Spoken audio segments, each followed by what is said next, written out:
Olá, tudo bem? Eu tenho certeza de que está tudo azul, tudo blue com você, comigo também. Nem precisa dizer, não é verdade? Porque afinal de contas, nós estamos sempre de bem com a vida. Hoje, no quadro Tributo Conte a Minha História, nós vamos falar do maior cantor de música popular brasileira do Brasil de todos os tempos.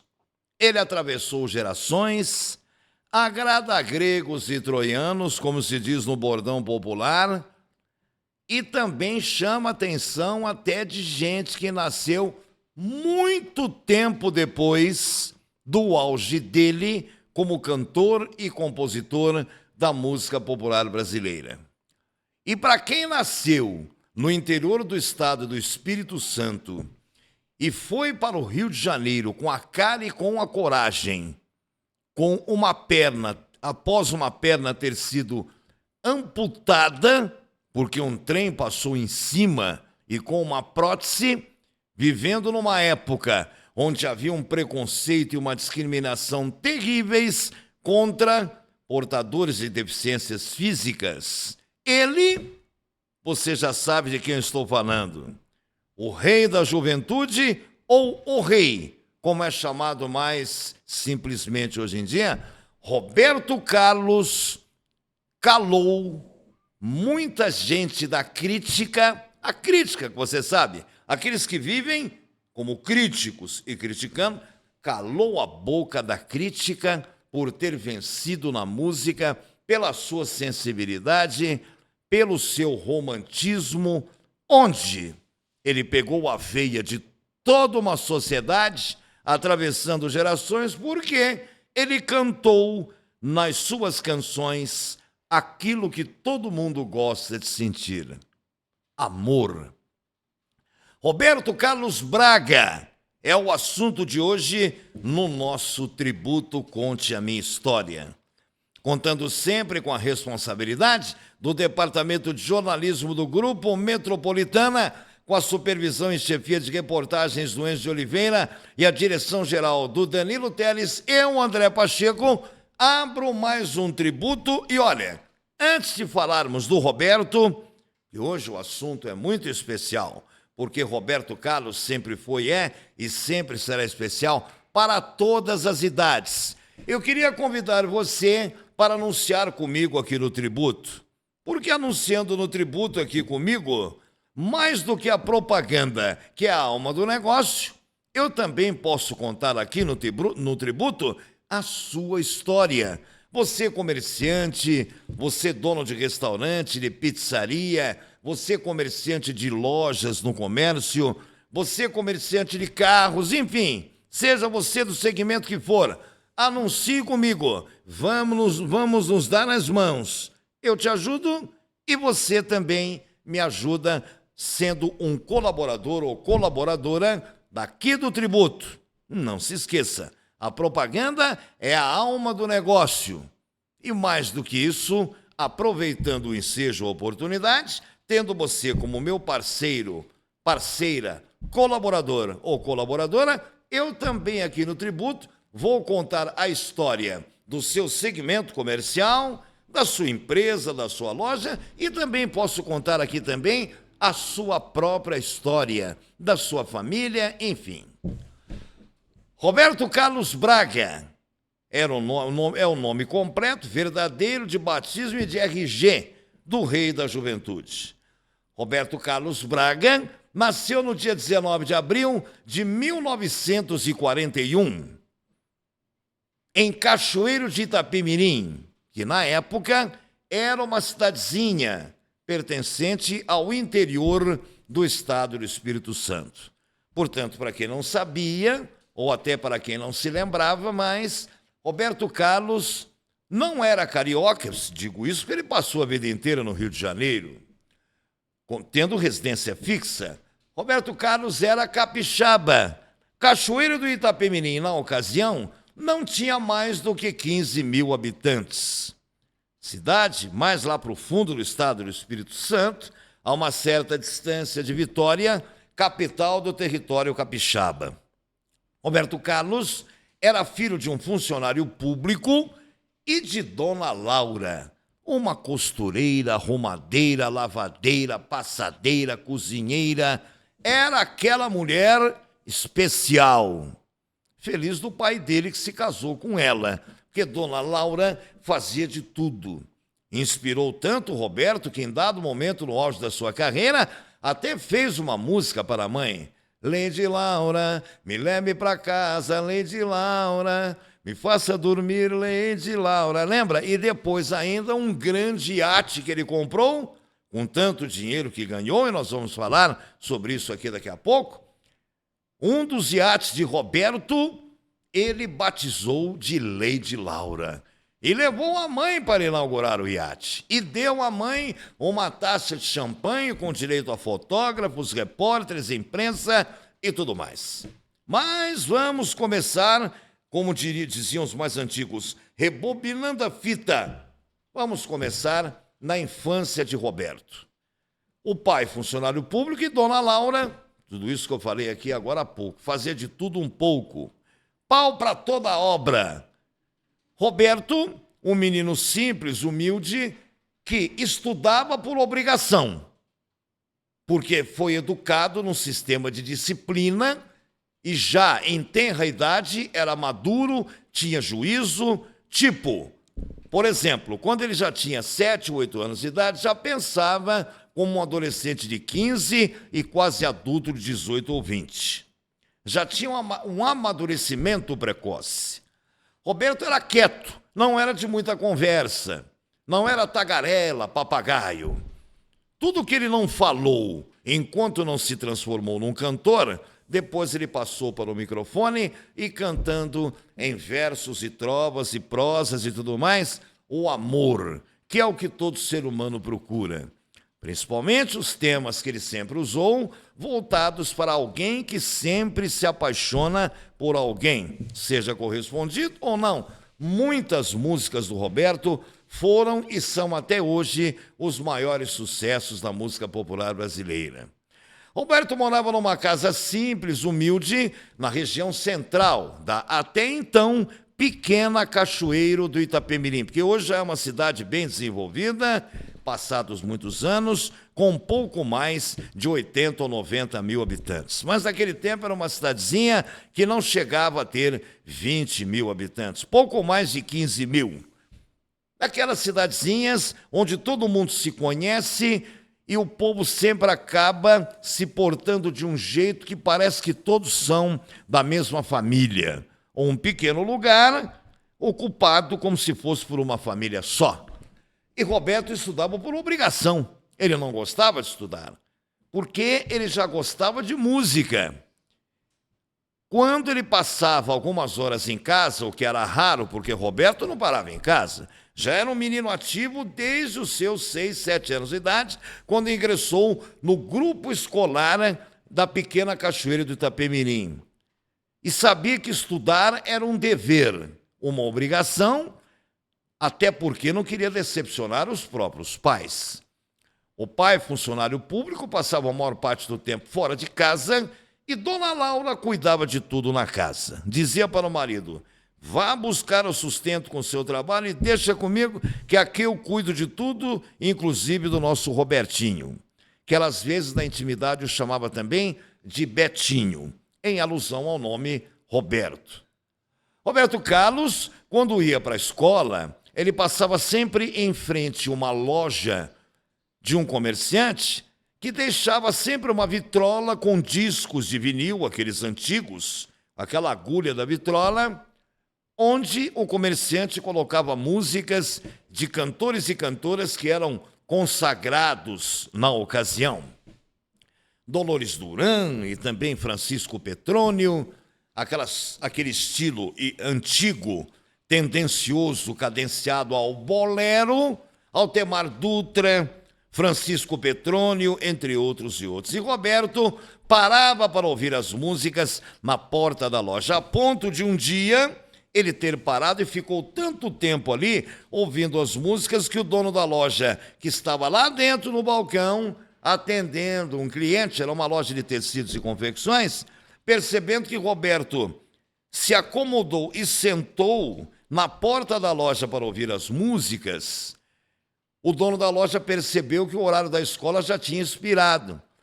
Ele pediu licença ao cliente, foi lá fora e disse: Robertinho, tem que ir para a escola. Não, você vai chegar atrasado. E o aluno que chegasse atrasado na escola naquela ocasião, tomava puxão de orelhas do diretor, ouvia um monte de coisas da professora e do professor, enfim. Mas Roberto então pediu desculpas e disse: as músicas são lindas. E ali ele já se inspirava ouvindo aquelas músicas daqueles cantores e cantoras antigos e antigas da ocasião. Roberto então começou, durante as aulas no grupo escolar, nos raros momentos que tinha um tempinho, porque as professoras eram exigentes, os professores também, passavam cópias, lembra da cópia? Oração que tinha que fazer para aprender direito a língua portuguesa, porque logo no primeiro ano do grupo ele foi alfabetizado. E logo aprendeu a ler e escrever. Mas em dados momentos, Roberto foi flagrado por professoras e professores fazendo versos e trovas. Na primeira abordagem, a professora perguntou por que ele estava escrevendo aquelas coisas, falando que o coração pulsa com o meu sentimento e como te amo, e já não duro uma noite pensando em você. A professora não entendeu. Para um menino de 7 anos de idade estar escrevendo aquelas coisas, a professora pensou que ele estava colando alguma coisa de alguma revista, algo assim, que avistou o material do Roberto e não me entendeu e perguntou. Ele disse: não, estou tentando fazer uma letra de uma música inspirada no que eu ouvi hoje pela manhã, passando em frente à loja do senhor fulano de tal. Estava tocando uma música interessante do Carlos Galhardo, e que a minha mãe também ouve em casa. Ele disse à professora: estou tentando fazer uma letra em cima disso aqui, bem diferente ao meu estilo. Ali já nascia um compositor. Era a primeira coisa. E Roberto aproveitava também os eventos que a escola criava, como gincanas, Semana do Estudante, coisas desse tipo, para participar de teatrinhos e também de alunos que se atreviam a cantar. E muitos que não eram do ramo eram verdadeiros desastres. Mas as professoras e professores gostavam, os diretores e diretoras também. Do primeiro até o 4º ano do grupo escolar, desde que Roberto começou a estudar, ele aproveitou esses eventos e então nos mesmos ele se destacava. Porque ele começou a cantar de um jeito diferente, que chamou a atenção. E um professor teria dito: pode estar nascendo aí um cantor e compositor que pode dar o que falar no futuro na música popular brasileira. E Roberto realmente se destacava. Foi quando ele pegou o gosto pela coisa e pediu para o pai dele para que comprasse um violão. Não foi cogitada a marca no histórico do Roberto desse violão, mas o pai comprou, deu um violão a Roberto e Dona Laura teria sugerido: Betinho, você tem que ir então para aulas de conservatório. Nós temos aqui na nossa cidade uma professora assim, assim, assim. Roberto teria dito à mãe: não, mãe, eu acho que eu não vou precisar muito disso, não. Porque, surpreendentemente, pela primeira vez, Roberto pegou num violão e já foi achando as notas e tocando do lado direito, que era o certo. Porque para quem é canhoto, tocar com a canhota, invertem-se as cordas para segurar para você, para o pretendente para tocar violão, tem que manusear com os dedos, fica mais fácil com a direita. E Roberto, então, já colocou o violão na direita e logo nos primeiros toques já estava dedilhando o violão, uma coisa que do ponto de vista prático não se encontrava explicação. A facilidade que ele tinha. Aí ele pediu para a Dona Laura convencer o pai dele, para não ter que pedir uma segunda coisa num curto espaço de tempo, porque já tinha pedido o violão, para que comprasse uma partitura para ele. O que é partitura, para quem não sabe?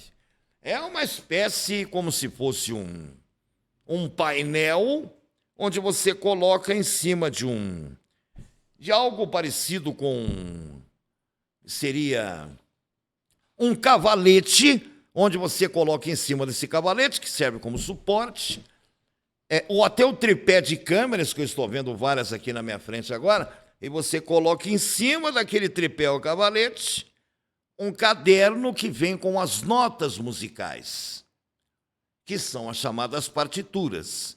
Ele disse para a mãe dele, pede para o pai comprar, que com isso aqui eu me viro. Mas até irei em algumas aulas com a professora para não contrariar a senhora, mas eu acho que não vou precisar muito não. Mas e o pai comprou depois e Roberto começou. Então, lendo as partituras onde tinham as notas, a partitura, nas partituras, ele começou a dedilhar e começou a cantar. E aqui eu me atrevo a dizer alguns trechos que você vai lembrar, que depois se tornaram músicas famosas. Em dado momento, na casa dele, ensaiando com o violão, olhando na partitura, depois que ele ganhou do pai também, as notas, ele com o violão começou. Debaixo dos caracóis, dos seus cabelos, uma história para contar de um mundo tão distante. E já deu para você lembrar que música que é, e que foi sucesso. Depois, quando ele fez o contrato com a gravadora CBS, no Rio de Janeiro. A mãe ficou estupefata ao ver aquilo.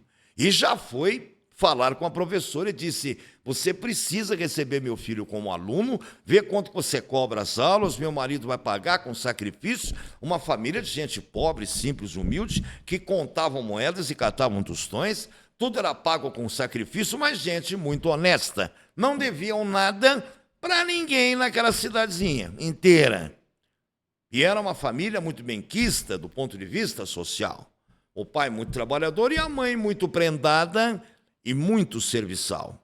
A professora disse, é o Betinho? Traz o Betinho aqui. Na primeira aula, a professora nem ficou sentada na cadeira, já levantou, botou a mão na cintura e perguntou, como que você já sabe tudo isso, sendo que eu queria te ensinar primeiro? Aquela valsinha antiga, né? Sereno, eu caio, sereno, deixar cair. Isso aí é básico para quem tem que aprender violão. Só com 2 ou 3 notas e mudar um pouco os dedos do lado do braço do violão e dedilhando as 3 últimas cordas de baixo. Roberto disse, não, isso aí eu não preciso, a senhora me desculpe, com toda humildade e com todo o respeito que eu tenho pela senhora, eu já sei isso aí. E eu posso tocar uma música aqui que eu fiz? Já não era mais os caracóis dos seus cabelos. A professora disse, qual? A que você tocou para sua mãe? Ele disse, não, eu tenho outra aqui, eu posso cantar? Ela disse, pode. Aí a professora já assustada com aquilo, porque para um menino que em pouco mais de uma semana, que não dava 15 dias, tinha pego um violão, ganhou de presente do pai, já dedilhava, começou a compor, escondido das professoras nas salas de aulas do grupo escolar.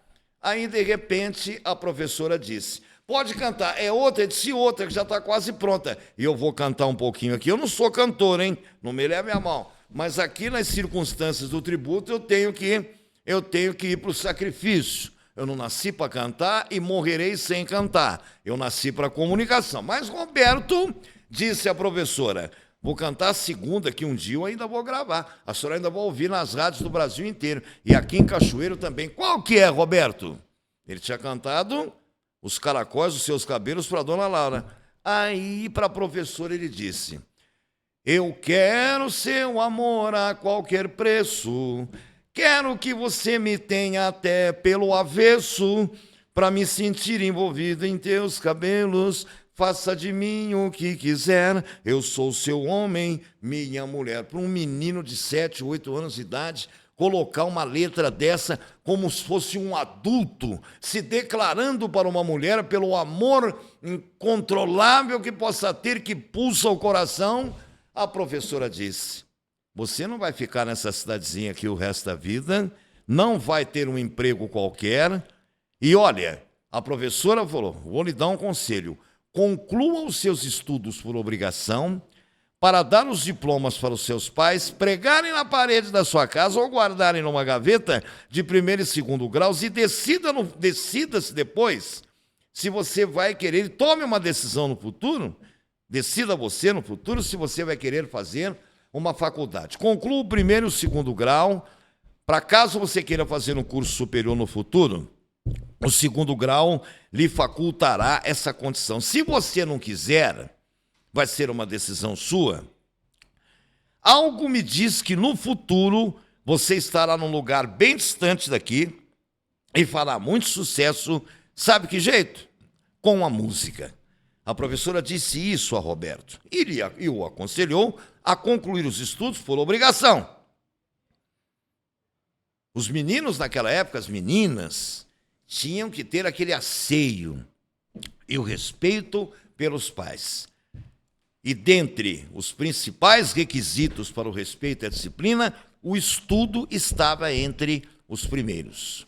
Ou talvez estivesse até em primeiro lugar, juntamente com a educação que as crianças tinham dos pais dentro das suas casas. A base, o pilar da família, naquele tempo, eram mais evidentes do que hoje. Hoje muita coisa mudou. Não quero questionar aqui, não está em questão dizer se melhorou, para pior ou para melhor ou para mais ou menos, não importa. O fato é que era de um jeito mais correto a forma de educar os filhos antigamente. E Roberto Carlos, então, continuou fazendo seus versinhos e já tinha feito 2 músicas que eu me atrevi a cantar o primeiro aqui para a mãe dele, segundo para a professora. Você que está nos acompanhando aqui, você conheceu essas músicas que se tornaram famosas depois, ouvindo as emissoras de rádio. E depois viu muito tempo na televisão, que já nem são mais flashbacks, são músicas eternas. A professora se encontrou com Dona Laura e disse: olha, seu filho vai ser um cantor e compositor. Algo me diz. Porque contam os mais antigos também que essa professora de violão, ela tinha uma certa capacidade sensitiva de mediunidade e ela conseguia, de uma certa forma, antever coisas que iriam acontecer na vida das pessoas. Quando ela disse que Roberto seria um cantor e um compositor, a Dona Laura, a mãe dele, depois daquela revelação, antes da primeira aula, ela chegou a dizer para a Dona Laura, inclusive, eu vou dar umas 10 aulas para ele, só para cumprimento de protocolo. Não vou nem cobrar da senhora, pode avisar seu marido que não precisa nem pagar. Porque Roberto já é um artista pronto, ele tem ouvido, e o bom músico já nasce com esse dom, é o ouvido. E Roberto disse a ela também que se fosse necessário tocar uma bateria, uma tumbadora, um contrabaixo, uma guitarra, então, contrabaixo e guitarra para ele eram cafés pequenos, porque já pegou o violão. Ele fez as 10 aulas, e a professora, como de fato prometeu, não cobrou. Cumpriu com a palavra, e disse: ele vai ser um cantor e um compositor. Alguns dias depois, a professora, ela não sonhou para ter premonição, porque tem algumas pessoas que têm esse dom. Ela teve uma visão. Quando o Roberto entrou pela casa dela, pela porta dentro, talvez lá pela 8ª, 9ª ou 10ª e última aula que ela tinha prometido, só para cumprir um protocolo com o Roberto, só para não dizer que ela não tinha dado aula nenhuma, quando ela viu aquele menino entrando pela porta dentro, ela teve uma visão e viu um adulto de cabelos encaracolados, com um microfone na mão, cantando uma música e sendo aplaudido por centenas, milhares de pessoas num determinado lugar. Foi uma visão que ela teve. Aí ela perguntou para o Roberto: quando você concluir os seus estudos, você já estará com quase 15 ou 16 anos. O que você pretende fazer? Ele disse à professora: eu sonho em ir para o Rio de Janeiro. Completando 18 anos, porque como menor eu não tenho autorização nem na lei para isso, eu tenho que ficar com os meus pais. Mas com 18 irei para o Rio, porque eu vou buscar exatamente aquilo que a senhora sabe que eu quero. E aquilo que a senhora disse que eu vou ser. Porque antes da senhora dizer, como disse para mim aqui, foi falar para minha mãe, eu já sabia o que eu queria. E é isso que eu quero e eu vou conseguir, custe-me o que custar.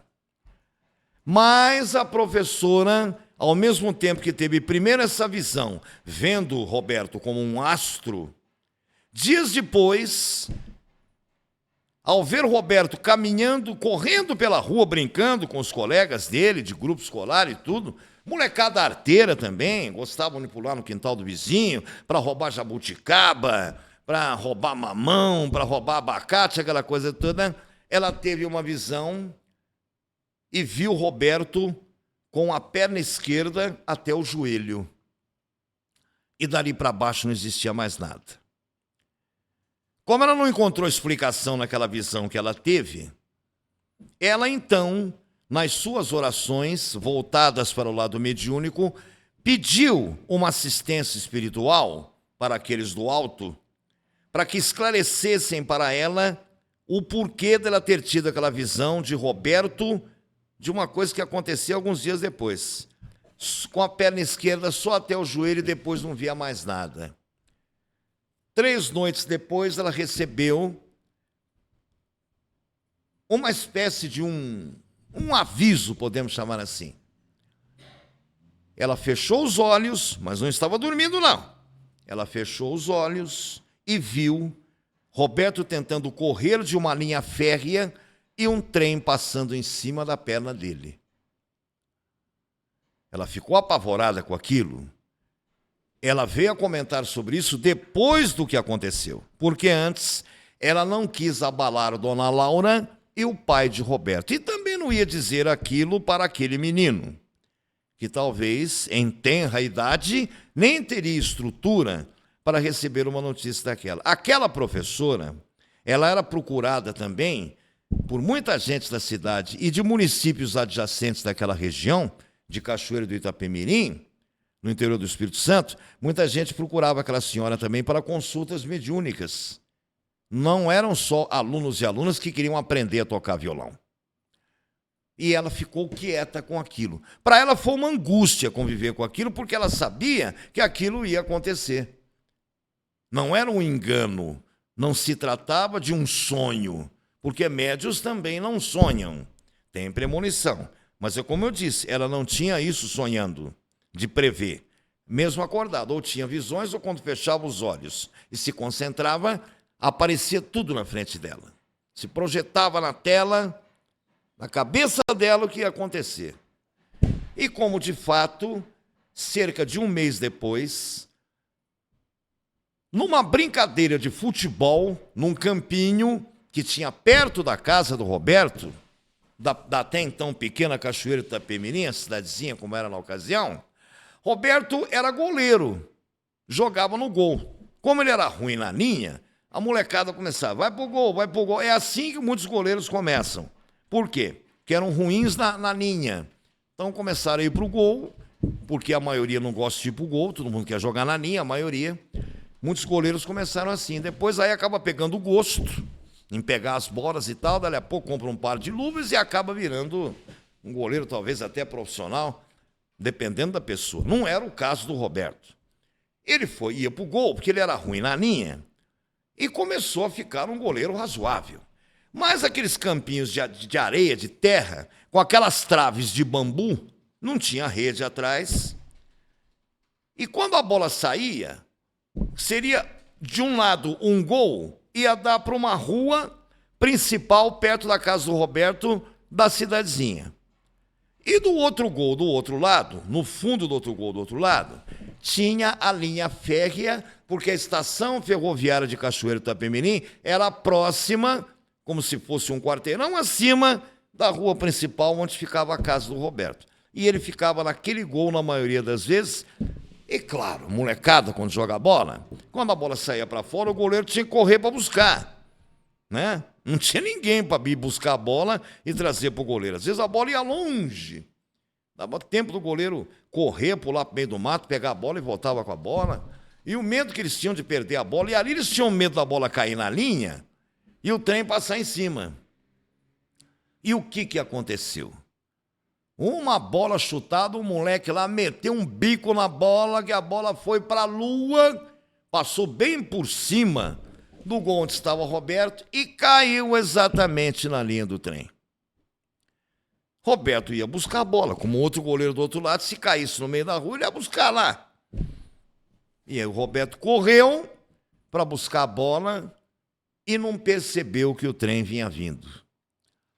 Até hoje não ficou muito claro se foi irresponsabilidade do maquinista, era o maquinista, né, que seria o que conduzia o trem. Até hoje chamam de maquinista, não mudou nada. Não se sabe até hoje se foi uma distração do maquinista que estava chegando ali perto da estação, que dali pararia 5 minutos. Naquele tempo tinha trem de passageiros, hoje só tem trem de carga na maioria dos lugares, né? Mas o trem era um meio de transporte que era o principal na ocasião. Pouca gente tinha carro naquela época. Isso quando? Década de 50? Roberto tinha 8, 9, 10 anos de idade. Não se sabe se foi negligência do maquinista, que eu tenho que apitar para avisar. Estou chegando, sai da frente. E Roberto foi para pegar a bola e quando ele se deu conta, aí que o maquinista acordou e quis... Mas já estava em cima do Roberto.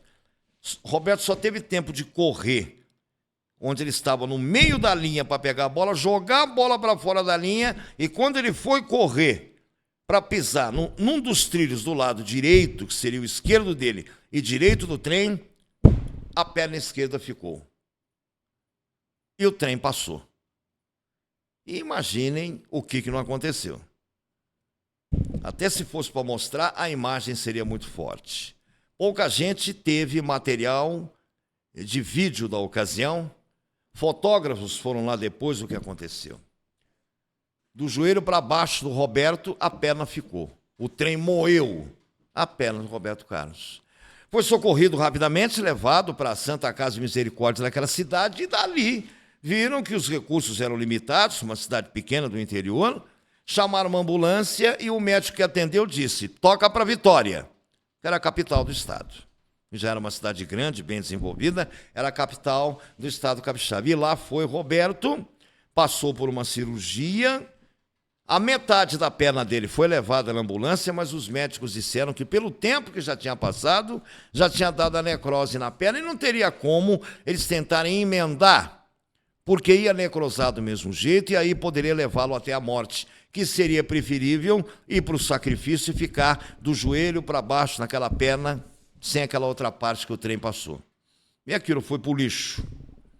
E Roberto ficou, então, à mercê da própria sorte por alguns dias, mas a solidariedade do povo capixaba, principalmente da cidade de Cachoeiro de Itapemirim, falou mais alto e conseguiram, então, uma espécie de uma prótese para o Roberto, que foi doada por um ortopedista que era muito conhecido em Vitória, na capital daquele estado, para que Roberto pudesse ter, então, do joelho para baixo um ponto de apoio para que ele pudesse andar. É claro que a vida dele começou a mudar, porque ali ele já não podia mais jogar bola, né? Já não podia mais correr com os colegas, como corria com a molecada, fazer as artes, já não podia mais pular muro para roubar jabuticaba, para roubar as frutas do quintal do vizinho, já não tinha mais esse tipo de vantagem, já não teria mais essa desenvoltura física, porque ficou com uma prótese nessa perna aqui. E andava e mancava.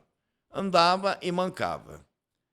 Alguns meninos mais maldosos, porque tem sempre a maldade humana também, no meio de tanta coisa boa, tentavam humilhar Roberto colocando apelidos depreciativos dele na ocasião, que hoje seria o bullying, que é crime, mas naquele tempo não era crime. Fosse a brincadeira feita com boa intenção ou má intenção, o fato é que não era crime. Hoje é bullying.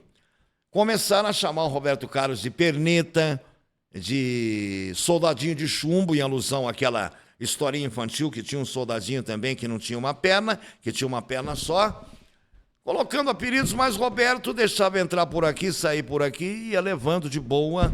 Muitas vezes ele chegou em casa chorando, dizendo para a mãe dele que alguns colegas maldosos estavam pondo apelidos depreciativos, adjetivos depreciativos contra ele, na intenção de humilhá-lo. A dona Laura disse: isso tudo é inveja, porque eles sabem das qualidades que você tem que eles não têm. Você é dotado de um talento que ninguém naquela escola tem.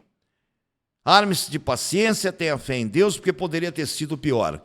E se você não conseguisse saltar da linha para fora, deixando sua perna, e tivesse ficado mais preocupado com a bola, e o trem tivesse passado em cima de você por inteiro, você não estaria aqui.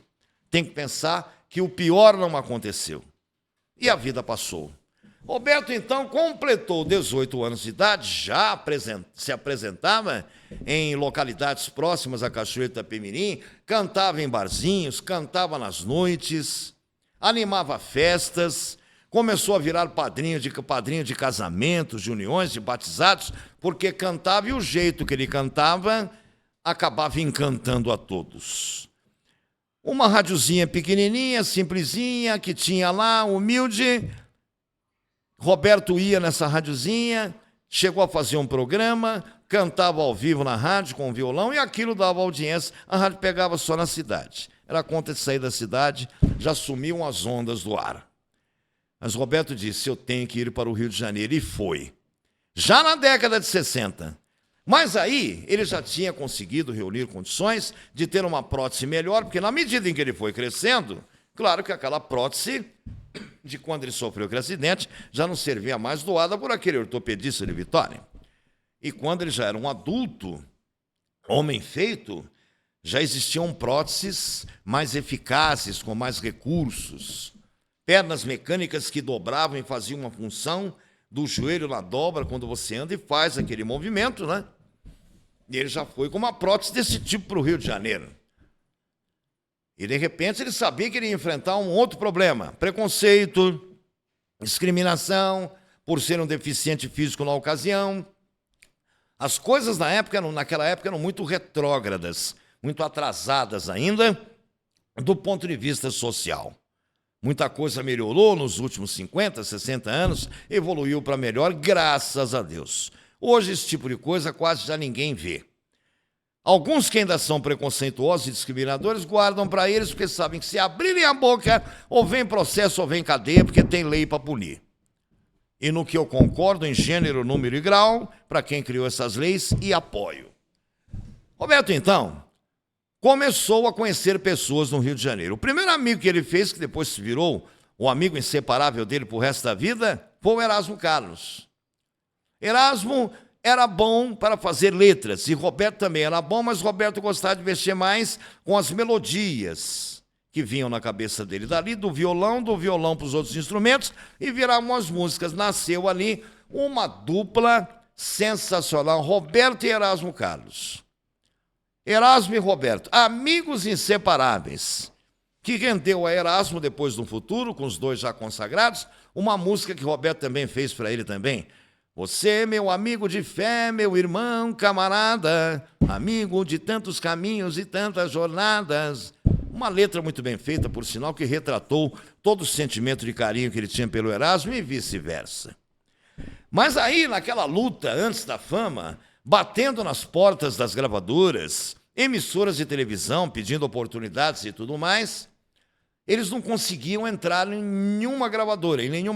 Tinha uma gravadora, na época no Rio de Janeiro, muito conceituada, que era a gravadora CBS, antes da Som Livre. Aquela que tinha um rótulo laranjado, lembra? Eu vi muitos discos em casa. Alguns irmãos meus foram músicos em certa ocasião, tiveram uma banda e ensaiavam para os bailes o dia inteiro em casa. Eu, moleque, criança, eles ensaiavam do jeito que vinha o disco e tocavam no baile do jeito que estava no disco. A vitrola o dia inteiro ligada. Depois aguentasse a conta da força no final do mês. Mas isso tudo foi válido. Enfim. E Roberto, então, na porta da CBS, mostrando as canções, com aquelas fitas cassetes antigas de gravadores que já existiam. Ouve aí, o empresário não queria ouvir. O Erasmo, ouve essa, ninguém queria. Ouve essa, também ninguém queria. E no meio de vai para cá, naquele meio todo, no meio daquela confusão toda, naquele meio artístico todo, cantando nas noites, ele e o Erasmo. O Erasmo morava na Tijuca, Erasmo era do próprio, era da própria cidade do Rio de Janeiro, conhecia tudo, ajudou o Roberto com muitas coisas, quando o Roberto, em muitas circunstâncias, quando o Roberto chegou do interior, ajudou a arrumar um apartamento, uma localização melhor, para não ficar morando em república com gente que ele nunca tinha visto na vida, para sair daquela de qualquer espelunca, tipo aquele relaxo, sapato para um lado, meia para o outro, cabide de um no guarda-roupa do outro, aquela coisa. República era assim, e deve ser até hoje. Longe de república. E Roberto conseguiu um apartamento. Bom, no que eles batiam nas portas das gravadoras, ninguém dava confiança. E no meio de tanta gente que eles conheceram, que ele conheceu através do Erasmo, apareceu o Tim Maia.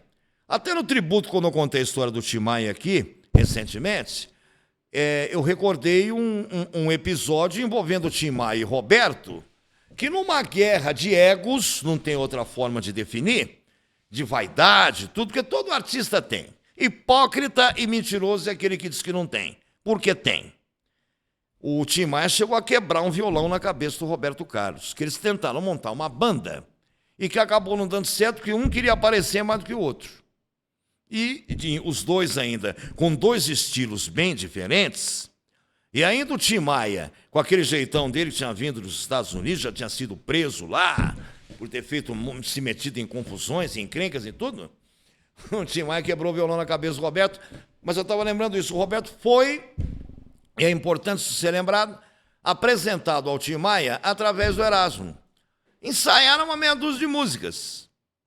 E o Tim Maia estava procurando uma música para encaixar numa gravadora, para ver se a coisa dava certo, porque o negócio estava meio emperrado. O Tim Maia já era mais ou menos conhecido, mas ainda estavam no anonimato. Eram todos uns Durangos Kids ainda na vida. E nenhum deles tinha um tostão furado no bolso. E num desses ensaios, nessa briga, Tim Maia quebrou um violão na cabeça do Roberto, mas não causou nenhuma lesão, mas quebrou. E o Roberto só não apanhou mais o Tim Maia porque o Erasmo estava junto e apartou a briga. Isso eu tinha contado aqui no tributo que eu fiz para o Tim Maia, em referente ao Tim Maia. Ficaram de cara virada um com o outro uns 6 meses. E a luta continuou. Aí, de repente, o Roberto vai com uma outra música que se chamava A Namorada, e vai e coloca. E a fita cassete vai parar na mão de um produtor da CBS, e o cara gosta e liga pro Erasmo. Chama o teu amigo. Qual? Aquele teu amigo que veio aqui, que é de Cachoeiro do Itapemirim lá, que manca com a perna esquerda, o que ele tem? O Erasmo sabia. E quando o cara perguntou por telefone o que ele tem, que ele manca, o Erasmo não se achou no direito de falar pelo Roberto. Disse, não sei, eu tenho que perguntar para ele que ele fala. Era delicado tocar nesses assuntos na ocasião. Quando se falava em doença na época, ou deficiência física, para arrumar emprego era isso aqui. Além do preconceito que já existia contra o negro. Bom, aí o Erasmo procurou o Roberto, que estava morando separado num apartamento, falou, olha, vamos, CBS, fulano de tal, quer ouvir a música que você fez e tal. Ele tinha feito um rock meio doidão, olha o estilo rock. Eu sou um negro gato de arrepiar, e essa minha vida é mesmo de amargar. Eu sou um negro gato. E colocou um coral no fundo, miau! Como se estivesse miando. Aquilo foi, no começo, causou uma impressão de que seria chacota de gozação, foi o maior sucesso. Isso na década de 60, antes de entrar nos anos 70, de 1970. E juntamente com o Negro Gato, Roberto foi fazendo outras e emendou, assinou aquele contrato com a CBS, ele e o Erasmo juntos. A ponto do Erasmo, quando quis fazer a música Sentado à Beira do Caminho, Roberto colocou a música, e que Erasmo colocou a letra, e todo mundo conhece e toca até hoje nas rádios. Eu não posso mais ficar aqui a esperar que um dia, de repente, você volte para mim. Estou sentado à beira de um caminho que não tem mais fim. Enfim, os dois juntos. Contrato assinado com a CBF. O avião começou a decolar. Aí os convites para os programas de televisão começaram a surgir. E quem foi o primeiro apresentador que chamou Roberto Carlos para lhe dar uma oportunidade na telinha? Porque bastaria uma aparição na televisão, independentemente do contrato que já tinham com a CBS, seria o suficiente para Roberto e Erasmo decolarem e irem até os anéis de Saturno, para não dizer outra coisa. E quem os chamou? O apresentador, que eu já disse aqui também no tributo, já falei dele, foi o animador de auditório e apresentador de programa de televisão que mais deu oportunidades para quem precisava sair do anonimato e ter o talento reconhecido. Abelardo Barbosa, o Chacrinha, foi o primeiro apresentador que chamou Roberto Carlos e disse, traz o Erasmo junto. E ali eles cantaram 3 ou 4 ou 5 músicas deles que já estavam prensadas pela gravadora CBS. O primeiro disco que eles lançaram foi um compacto, pequeno assim, com 4 músicas, 2 de cada lado, lado A e lado B. Depois veio o primeiro disco de vinil. E aí começaram a surgir os amigos e amigas que deram origem à Jovem Guarda. Vanusa, Vanderleia, Antônio Marcos, Martinha, entre tantos e tantos outros que se uniram, Vanderlei Cardoso, Gerry Adriane, eram todos da Jovem Guarda. Montaram um time, Jair Rodrigues, me parece que fez parte também, não só do Festival da Record. Elis Regina não era, mas também de vez em quando ajudava em composições, em construções de letras e tudo mais. A Jovem Guarda, então, começou a explodir. Vanusa fazendo músicas, Vanderleia fazendo músicas, Antônio Marcos e toda essa turma aí, todos esses nomes que eu citei aqui, tem muito mais gente. Se a gente for lembrar aqui, leva o dia inteiro. O tributo precisaria de umas 5, 10 horas. Enfim, a gente filtra o que é mais importante. O tributo mostra os melhores momentos.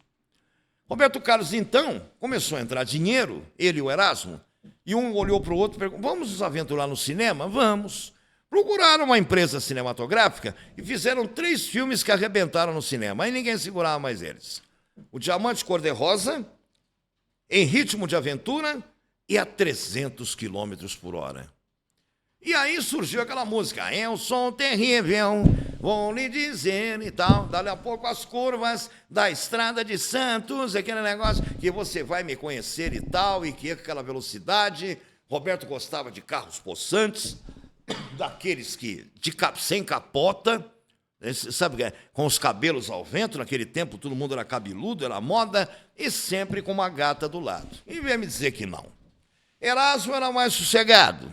Arrumava uma namorada e com aquela ele ficava uma eternidade. Para ele trocar de namorada, era um Deus nos acuda. Era mais recatado, mais reservado. Roberto trocava de mulheres como se troca de roupa. Foi casado com a Anísio, primeiro casamento, depois teve o segundo casamento, até chegar nos tempos mais recentes, até com a Miriam Rios ele se envolveu. E uma fã que depois acabou morrendo, foi acometida de um câncer, porque aconteceram coisas na vida do Roberto também, que o cara tem que ser forte para suportar os karmas que ele tinha que passar. E ele não conseguiu ficar com nenhuma delas por muito tempo. Chegou a ter filhos, reconheceu a paternidade do segundinho, que era um filho, um outro filho deficiente, com problema de visão. Teve um caso também de um filho que ele reconheceu a paternidade, por causa oriundo de um romance que ele teve com uma mulher em São Paulo, numa das suas andanças e nuances por shows.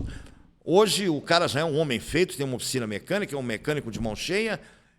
Se conheceram depois de muitos anos, Roberto reconheceu a paternidade, mas não se avizinharam muito, não. O moço parece que não aceitou a condição de que somente Roberto o procurou depois de muitos anos, quando deveria ter procurado quando ele era criança, porque a mãe dele o criou com muito sacrifício sem o pai.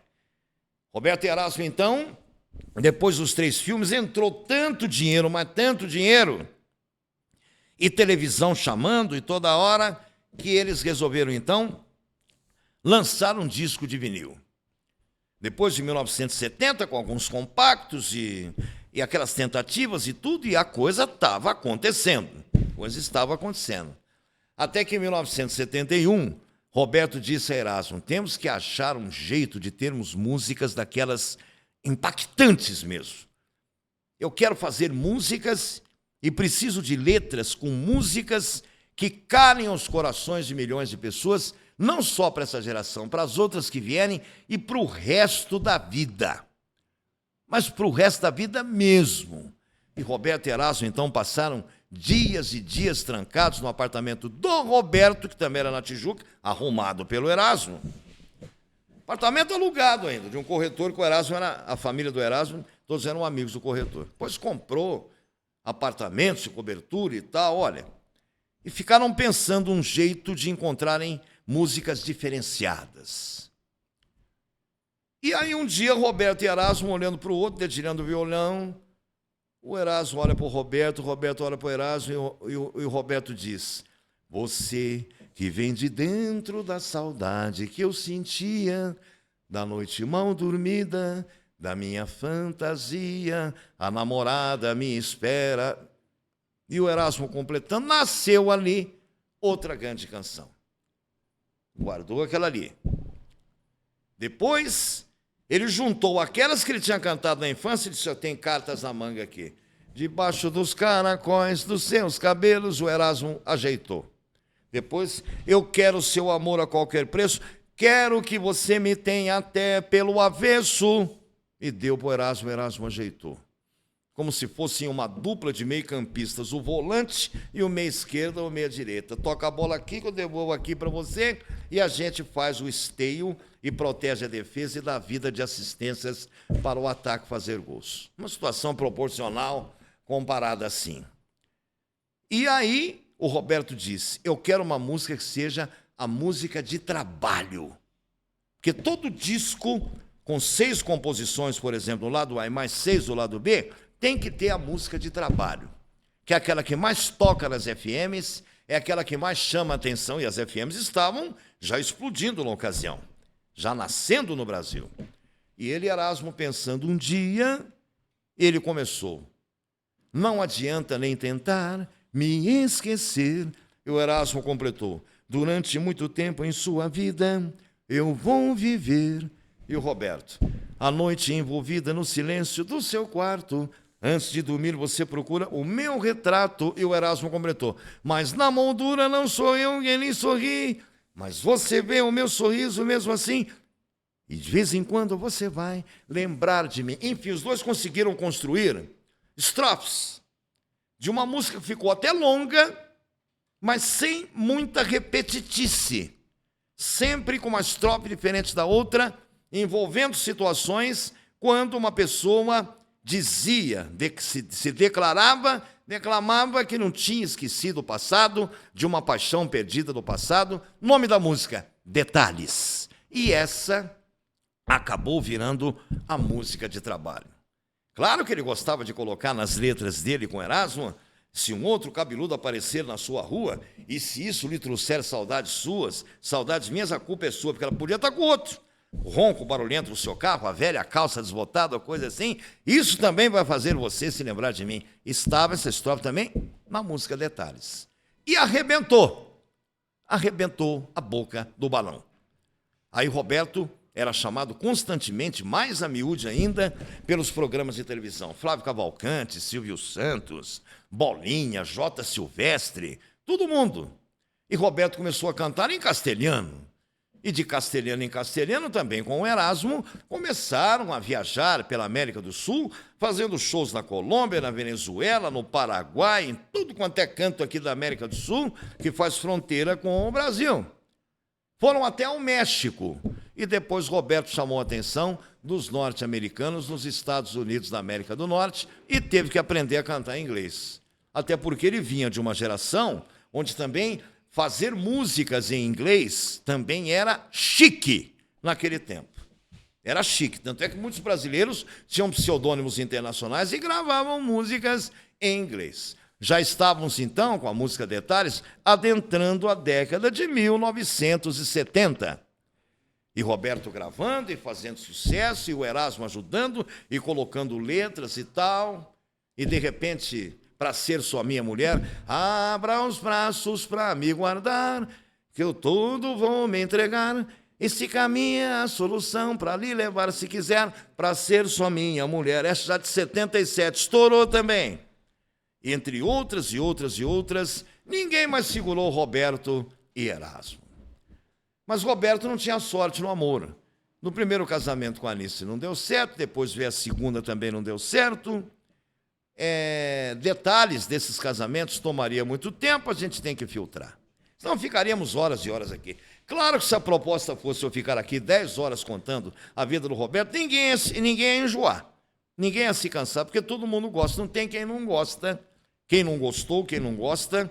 E quem não vai gostar, enquanto o Roberto existir, viver e tiver saúde, ele vai continuar.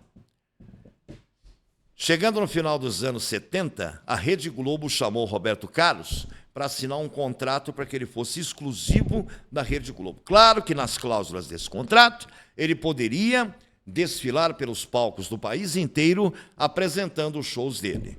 Fosse ele acompanhado do Erasmo ou sozinho, mas Roberto já não poderia, a partir daquele momento, dar entrevista para nenhuma outra emissora de televisão, nenhuma emissora de rádio, que a Globo sempre foi exigente nesse sentido, e sistemática. Quando o contrato profissional quer exclusividade. E Roberto, então, ficou contratado para fazer os especiais da Rede Globo de televisão. Quando isso? 1979. Vejam só há quantos anos o Roberto está lá. Todo final de ano, quando você liga na Globo na telinha, está chegando o Natal, está chegando o Ano Novo, especial do Roberto Carlos, até hoje. Não que Roberto não tenha chamado Erasmo, mas Erasmo entendeu que aquilo era mais uma glória e um mérito dele, e que ele, Erasmo, não haveria necessidade dele estar junto, que a Globo estava contratando quem? Roberto Carlos. Mas Roberto, pelo carinho que tinha por Erasmo, eles eram uma dupla inseparável. A partir daquele momento que ele foi contratado para os especiais da Globo, então essa dupla iria deixar de existir por conta do especial, mas Roberto disse não. Nos nossos encontros particulares e shows, eu sempre chamarei você. E como, de fato, em todos os especiais, desde quando ele começou o primeiro lá atrás, até hoje, até o Erasmo morrer, né? Porque o Erasmo morreu recentemente.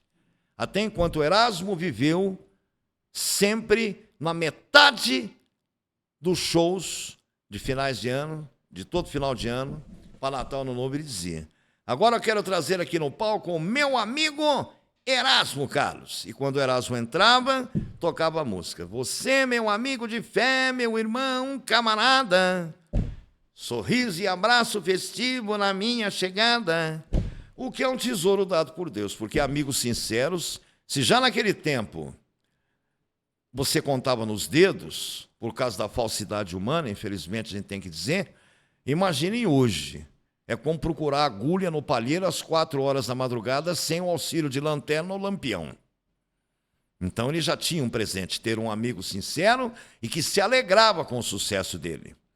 E que ele, Roberto, também ficava feliz com as realizações do Erasmo. Não havia inveja, havia admiração e afinidade entre os dois. E Roberto começou naquela ocasião, como está até hoje, como exclusivo da Rede Globo Televisão, nos especiais de final de ano. Erasmo partiu para a pátria espiritual. Roberto foi o primeiro a chegar no velório e o primeiro a ajudar a levar o caixão dele no enterro no cemitério no Rio de Janeiro. E disse: vai em paz, tremendão! Esse era o apelido do Erasmo. Que depois que o Roberto ficou exclusivo da Globo, Roberto, até certo ponto, não que ele tenha se acomodado, já não precisava tanto ficar viajando para lá e para cá. As músicas dele ficaram eternas. Mas ele ainda continua se apresentando em algumas cidades. Na década de 70, ele esteve aqui em Piracicaba. E até um fato curioso, engraçado, envolvendo o Roberto, foi que ele estava com um carro e veio do Rio de Janeiro até Piracicaba. E na hora de voltar para o Rio de Janeiro, o carro quebrou perto de Santa Bárbara do Oeste. E um comerciante o socorreu, já era madrugada. Levou o Roberto para dentro da casa dele, morava num sobrado na parte alta, embaixo a loja do cara, em cima a casa. E o Roberto ficou lá até consertarem o carro. Um mecânico foi tirado da cama de madrugada para consertar o carro do Roberto. Era de um sábado, um domingo, e no domingo ele ainda almoçou com aquela família que não deixou ninguém saber que ele estava lá, que o Roberto já era conhecido. Depois ele seguiu para o Rio de Janeiro. Foi uma vez que ele veio aqui em Piracicaba. Ele já se apresentou algumas vezes em Ribeirão Preto, já depois de uma certa idade, já depois de muito consagrado, milionário, ganhou muito dinheiro, mas com um vazio no coração. Todas as mulheres que o Roberto amou, de um jeito ou de outro, acabaram indo embora da vida dele, cada uma de um jeito, em cada episódio uma circunstância, em cada circunstância um fato. E até uma fã que para ele se declarou, e ele resolveu ficar com a fã, e no momento em que ele estava mais feliz com a fã, depois do casamento da Anice, depois da Miriam Rios, depois de fulana, cicrana e beltrana, a fã foi acometida de um câncer, e Roberto viu a partida dela e ficou com a saudade e a dor no coração, porque ele declarou depois que de todas as mulheres que passaram pela vida dele, aquela que justamente era uma simples fã, foi a que ele mais amou na vida dele. E Roberto até hoje convive com uma coisa que parece que é uma perseguição na vida dele, aquilo que você pode chamar de solidão. E vivendo na solidão, tem os empregados dele, os funcionários dele. Há quem diga que Roberto é sistemático, é acometido do toque. Ele é o último a querer trancar todo aquele casarão, aquela mansão que ele mora no Rio de Janeiro lá. Então, se ele vai na porta da cozinha e tranca a porta, ele vai no banheiro, tranca a porta, ele vai na sala, tranca a porta, depois ele volta lá na cozinha. E põe a mão na fechadura, vê se está trancado mesmo. Depois ele volta na sala, vê se está trancado, vê se está trancado a porta da garagem, vê se quer ficar. Ele demora 1 hora para fazer tudo isso. O toque é aquele negócio de você repetir das vezes, como se eu saísse daqui agora, se eu tivesse o toque, graças a Deus que eu não tenho, e achasse que eu não tivesse levado o celular. Mas eu peguei o celular e pus no bolso, um exemplo. Vou lá no elevador. Aí eu quero voltar para ter certeza que eu não... o celular está aqui, eu peguei. Eu não esqueci, não. Isso é toque. Roberto tem o toque.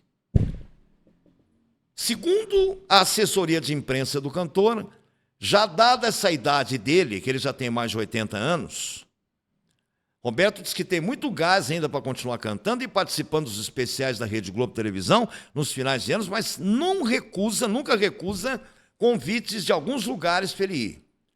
Como, por exemplo, Ribeirão Preto, ele já foi umas 5 ou 6 vezes. E sempre é requisitado para voltar. São Paulo também é um palco onde o paulistano gosta da história do Roberto, gosta do trabalho do Roberto. Ele é chamado. A Globo não impede. Ele só não pode conceder entrevistas para as outras emissoras. Se nos lugares pelos quais ele passa, que ainda passa, tiver alguém da Globo, sendo afiliado da Globo, ele pode falar. Sendo de outro lugar, não pode falar. Quando Dona Laura foi chamada para fazer companhia para o Papai do Céu, é que foi outro golpe na vida do Roberto. Ele tinha feito a música para a mãe e o barco Lady Laura, e que ele conserva até hoje em homenagem à mãe. Roberto ficou praticamente 1 mês quase trancado no quarto da mansão dele no Rio de Janeiro, por conta da partida de Dona Laura. O pai já tinha ido embora muitos anos antes.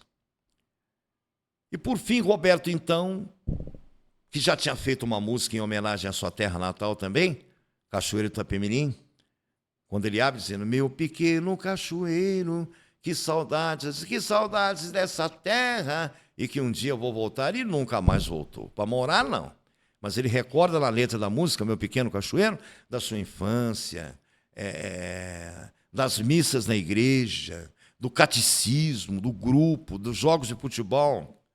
Ele só não menciona na música Meu Pequeno Cachoeiro o que aconteceu com ele do acidente do trem que tirou metade da perna esquerda. E que até hoje ele tem que ter a prótese dele, claro. Vai morrer com isso. Não existe nenhuma mágica, nenhum milagre que bate uma varinha de condão ali e faz nascer uma outra perna. Isso não existe.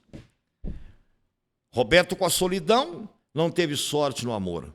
Os relacionamentos dele não foram muito duradouros. Ironia do destino, né?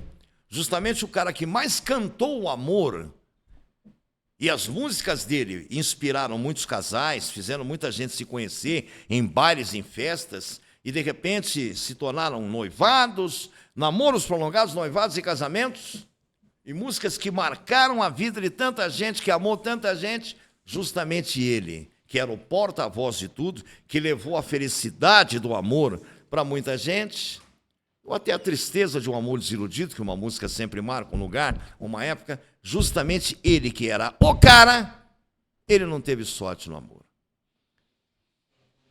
A ponto de querer ser o cavaleiro, até uma música recente dele, de uns anos agora, Esse Cara Sou Eu. Quer dizer, o cavaleiro que não existe mais. Aquele que puxa a cadeira para a mulher sentar, que abre a porta do carro quando ela chega, que esbarra nela para proteger de qualquer coisa. Teve muita gente, a crítica não entendeu muito essa música. Teve até um radialista uma vez em Ribeirão Preto, que ao anunciar essa música, esse cara do Roberto disse: esse mala sou eu. Se ele entendeu aquilo como de um mala, aquilo custou um emprego para o radialista, porque o dono da rádio era apaixonado pelo Roberto e ele não estava ouvindo a rádio, o dono. Mas quando ele ficou sabendo, através de quem ouviu e contou, que o radialista, ironicamente, chamou a música do Roberto, esse cara de Esse Mala Sou Eu, no dia seguinte o cara foi mandado embora da emissora com justa causa. Porque também não se pode caçoar. Se você não gosta, respeita. Roberto fez músicas para as baleias, em defesa dos animais, em defesa da natureza, saindo um pouco do tema do amor, e que é o forte dele. Hoje, Roberto vive praticamente, com toda a fama e a popularidade que ele tem, todo o dinheiro que ele tem, Ele tem tanto dinheiro que ele já deu carros 0 quilômetro para muitos empregados dele, de presente. Aqueles empregados humildes, simples, que nunca tinham tido um carro na vida. Que eram vistos andando de bicicleta para lá e para cá. Está aqui, esse carro é seu, pronto. Mas um carro caro, às vezes. Não, um coração que não cabe dentro dele. Depois da morte da mãe de Dona Laura, Roberto começou a ficar mais recluso. E os seus relacionamentos que não deram certo, que duraram pouco tempo, porque quando parecia que tudo estava caminhando para dar certo com uma determinada pessoa, alguma coisa sempre acontecia e Roberto se via sozinho de novo. Há quem diga que isso pode ser um karma da vida dele. Há quem diga que Roberto veio ao mundo com a missão de fazer a felicidade dos outros cantando o amor, mas a que ele sempre mereceu ter e que ele sempre precisou, e com a qual ele sempre sonhou, nunca se realizou por completo na vida dele. Tem os espinhos também. As estradas da vida, elas têm flores, elas têm pedras, elas têm buracos, têm espinhos e depois tem os campos verdejantes. Assim, a vida passa para mim, para você, para o Danilo, para o Enzo, para todo mundo. E para o Roberto não foi diferente. Independentemente de toda a fama e todo o dinheiro que ele ganhou. Lutando contra o preconceito por ser um deficiente e ter que andar com uma prótese numa perna que perdeu porque o trem passou em cima quando era garoto, em Cachoeira do Itapemirim. Um dia Roberto resolveu tomar uma atitude que ninguém esperava. Chamou o motorista e disse: vamos para minha terra natal, Cachoeira do Itapemirim. Por que, senhor Roberto? Depois eu te explico.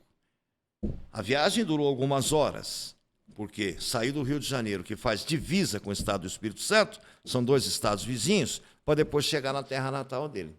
Quando chegou em Cachoeira do Itapemirim, a cidade já estava mais desenvolvida, crescida, já não era mais aquela pérolazinha, aquela cidadezinha. Roberto disse: vamos na rua central, que ali tinha minha casa. E quando ele chegou lá, ele encontrou a casa que ele morou na infância dele, com os pais, do mesmo jeito. A casa não tinha sido reformada. Aquela rua, por sinal, tinha se transformado num ponto comercial. Ou seja, todas as casas de famílias vizinhas, as do Roberto, com o tempo, foram sendo vendidas para empresários e empreendedores que queriam montar lojas, restaurantes, pizzarias e tal. Como o governador Pedro Toledo, na rua principal nossa aqui, de Piracicaba, que hoje é o Centro Nervoso, há décadas atrás tinha muitas casas de famílias, hoje não, é um centro comercial. Do mesmo jeito que lá, aquela rua de Cachoeira do Itapemirim, tudo tinha se transformado em comércio. Somente a casa que o Roberto morou estava do mesmo jeito que ele tinha sido nascido e criado, até ir embora para o Rio. Roberto, então, entrou, procurou o dono da casa, porque aquela casa que os pais moravam quando ele era criança, jovem, adolescente, até ir embora para o Rio, era alugada. Procurou aquele senhor, que era o dono da casa, que já estava bem idoso, com mais de 90 anos na ocasião, e perguntou o quanto que ele queria por aquela casa, porque ele pediu para aquele senhor deixarem entrar. Não estava morando ninguém na casa. A casa não estava sendo alugada, não estava sendo vendida, a casa estava daquele jeito, que tinha ficado na lembrança dele quando ele foi embora para o Rio de Janeiro. E aí muitas coisas aconteceram.